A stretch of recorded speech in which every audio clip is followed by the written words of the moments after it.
On today's wrestling news, Hulk Hogan won't be at Saturday night's main event. The Hurt Syndicate title win was not originally planned. AEW wrestlers are not allowed to appear at WrestleMania weekend. Kurt Angle does not like this nickname, so stop using it. Are you ready? Are you ready for the news times? My name is Phil Chambers and I'm joined by Gareth Morgan to talk all things wrestling news. But first up, Hulk Hogan is not going to be at Saturday night's main event tonight, but not for the reason that you think it might be. Because obviously, last time we saw him on WWE TV, he was booed out of the building on the Raw Netflix debut. And then every single time that one of his promo packages for Saturday night's main event has been shown in an arena at WWE live events, that's been booed too. But that isn't the reason they're not putting him on TV. They were just fine with that, apparently. The real reason, reported by Dr. Chris Featherston on X, is that he's not going to appear due to family commitments. Now, it's a little bit vague, but other sources have since confirmed this as well, that it is family commitments that is the reason why he won't be at Saturday night's main event. And Wrestling Inc.'s Kevin Tall has kind of speculated why. It's because his daughter, Brooke, has just given birth to twins, so that feels like it would be the reason why he would miss this, to go spend time with his daughter and grandchildren, grand twins, whatever you might call them. But yeah, so WWE were fine with the boos. That was like, yeah, whatever, just trot him out and he'll get booed again. You need to sell some beer. I don't know. Yeah. I mean, when you said the family commitments thing, obviously my mind instantly went to, I hope everything's okay. I hope everyone's all right within the Hulk clan. If it is the birth of some little Hulklets, then that's great. I'm just happy he's not going to be on my television, really. I know, it's a win in the end. It is. It's a win-win. He gets to go spend some time with his family. We get to just have a hopeless Saturday night's main event with Jesse the Body Ventura just shouting his head off, having a good time. So I like these Saturday night main events. The first one was quite breezy, an easy watch. I think it's on YouTube again in the UK. Is that right? I think so. I think so. Yeah, if it is, great, because it's just a nice, easy watch. So I'm looking forward to that when it does drop. Yeah, and this just makes it even more appealing for this weekend. So good stuff that he's not on screen, but also good stuff for the whole family. That hopefully the kids are healthy and safe and all that stuff. So just want to get that out there. A thing now, we're going to move over to AEW. So obviously completely away from WWE and Saturday night's main event. AEW had a big event this week, obviously the Dynamite, where the Hurt Syndicate won the World Tag Team Championships. They destroyed Private Party. It was something else. But apparently, this was not originally the plan for the Hurt Syndicate, because this is all per Fightful Select. They've said that the internal claim from within AEW is what it seems to suggest, that the team were not planned to win that title or those titles a couple of months ago. So obviously wrestling, things change. We're not 100% sure why, there's not been a concrete thing of we changed it because of this, or we changed it because of that, or what the plans were for them as a unit. But it's probably the fact that everyone loves the Hurt Syndicate because they're awesome. Yeah. The reactions have been great. Everyone's been cheering along, singing along with the songs, and just been like, murder everyone, yay! It's been a great time. So it just sounds like AEW have reacted to that, which is great. They've just gone, yeah, you know what, we're not going to try and stubbornly stick to the plan that we had and ignore these cries out for the Hurt Syndicate. We're going to embrace it, and we're going to have them be the champions, which I think is a really strong move for that division, because as much as I like the idea of Private Party having those belts and their ascent to getting those titles was great, I thought that was quite well handled. Once they got them, it just felt like there was no real direction. It was just we'll have them drink drinks and just be in the little party section, and not much was going on. Yeah. Whereas this now feels like you've got a dominant team at the top that's going to be near impossible to get those titles off. I think we should have a long old reign. Maybe even a year, I don't know. We've not had, I can't think of a super, super long tag title reign where we've had a year-long one in AEW. Just do it. Put them on a massive pedestal, and then build a team up underneath where they can eventually topple this team, and you make them that's how we do wrestling. That's how it should be done. So this is a good move. It just shows that AEW still have the capacity to listen and react to the things that people want. So hopefully they do the same thing with the Death Riders angle. Yep, absolutely. I think the Private Party title run, it's not going to go down in the history books as one of the greatest title runs of all time. Not their fault. They just didn't really give them anything to do with it. Yeah. But the Hurt Syndicate are just so over at the minute. It makes total sense to put the belts on them. They look amazing with belts as well, obviously. So yeah, it makes total sense. And like you say, if they can build this, make them be super dominant, I think you've got like a bunch of like fresh new matches in there within the tag team scene. As soon as you've got like them at the tippy top, and then like maybe build it to sort of the renewed House of Black. I can't remember what they're called. Something about a dog. I don't know. Hands. I can't remember what they're called. What are they called? The Big Backy Dog Trio. That's what we're going to call them. Remember. The Big Backy Dog Trio. Buddy Matthews and Brody King against the Hurt Syndicate is like, yes, please. I mean, Young Bucks, Hurt Syndicate. Gimme. Yeah. Gimme.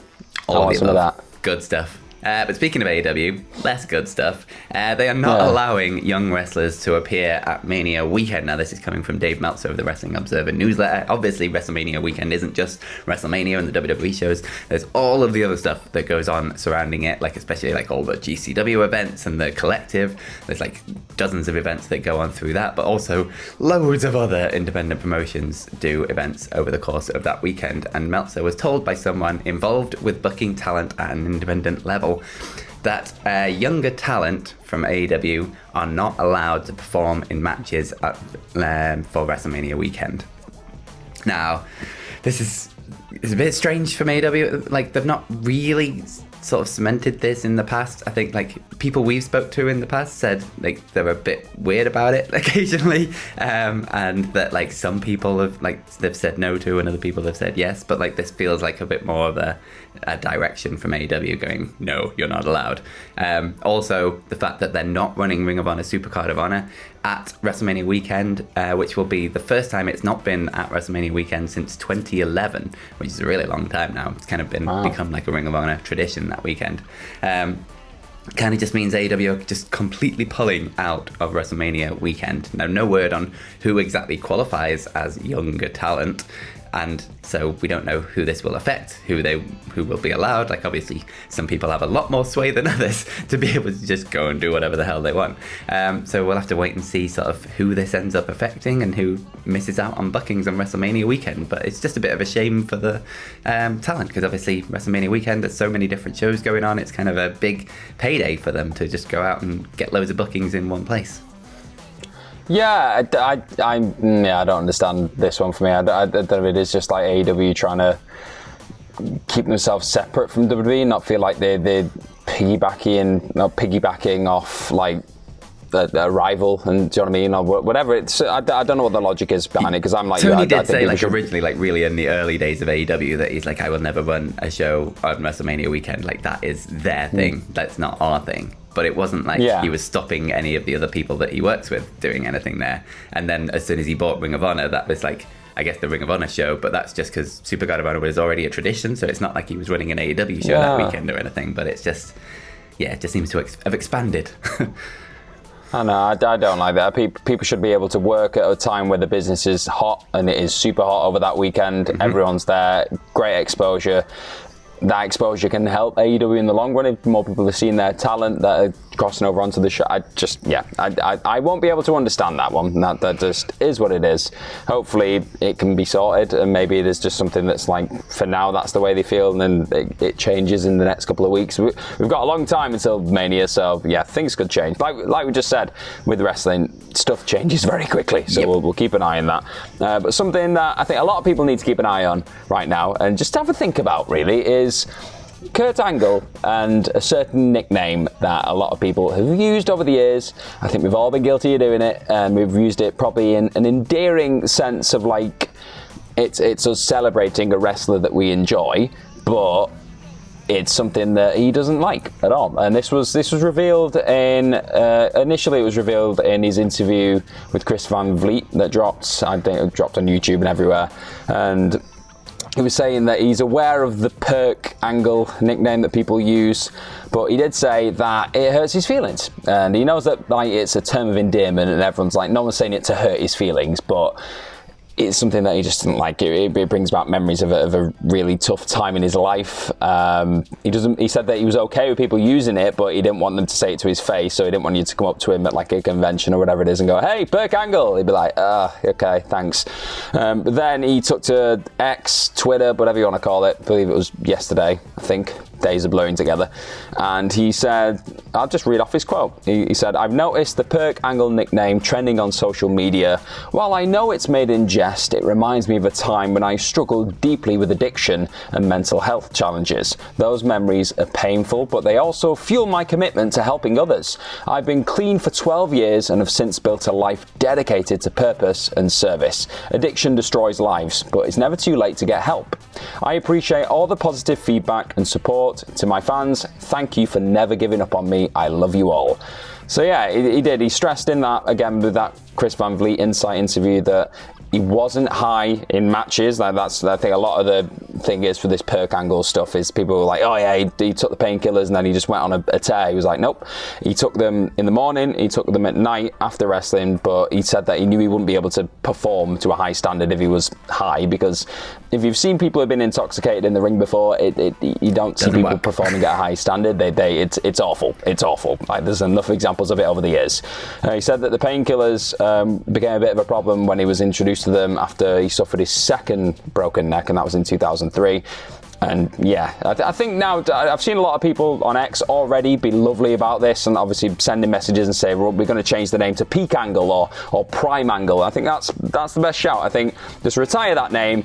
It was done with like positive meaning behind it, if you can take a positive from that situation. But now we understand how he feels, and we just retire that, put it away forever, and just go to Peak Angle or Prime Angle. Yeah, exactly. This is the thing. Like, we know how he feels about it now. Obviously, his battle with addiction is long and storied. It's not like he's ever shied away from speaking about it at all in any way, shape, or form. And so yeah, it's just be aware, and it makes him feel crap. It's weird, Kurt Angle, because it's like the "you suck" chants were like obviously started because he was a heel, but then continued as a form of like endearment. But it's like you're just shouting "you suck" at him, but it's like it's said with love. I guess this is kind of a continuation. I think he mentioned that in the interview as well. He was like, anyone else, if you said like "you suck," you'd be like, do they really don't like me? It's like, no, we love you, Kurt. It's us just like it's like just teasing, isn't it? It's like the John Cena sucks thing as well. It's just like it's something the crowd just like doing together, and it's a reaction. It shows that we care. So it's just that kind of thing. Yeah. So I imagine this, like the Perk Angle thing, came out from that as well, because it's like, oh, you can make fun at him, but it's like with love. But as soon as you know how someone feels about something, it changes your mind about it. So there you go. The more you know. But that's it. Exactly. Thank you very much for joining us. You can follow us over on the old social medias. You can follow me at Phil My Chambers, and you can follow this guy over here. So many. At gmorgan04 on X, Twitter X, whatever it is. On Instagram, at Gareth Morgram. And then within that, I've got my personal training fitness page, which is at fitness.focus.gm for all your personal training and fitness needs, inspirational quotes, and me being a sweaty egg. Lovely. Go follow that if sweaty eggs is what you're into. Who knows? Hey, some people like it. Have yourselves a bloody good day.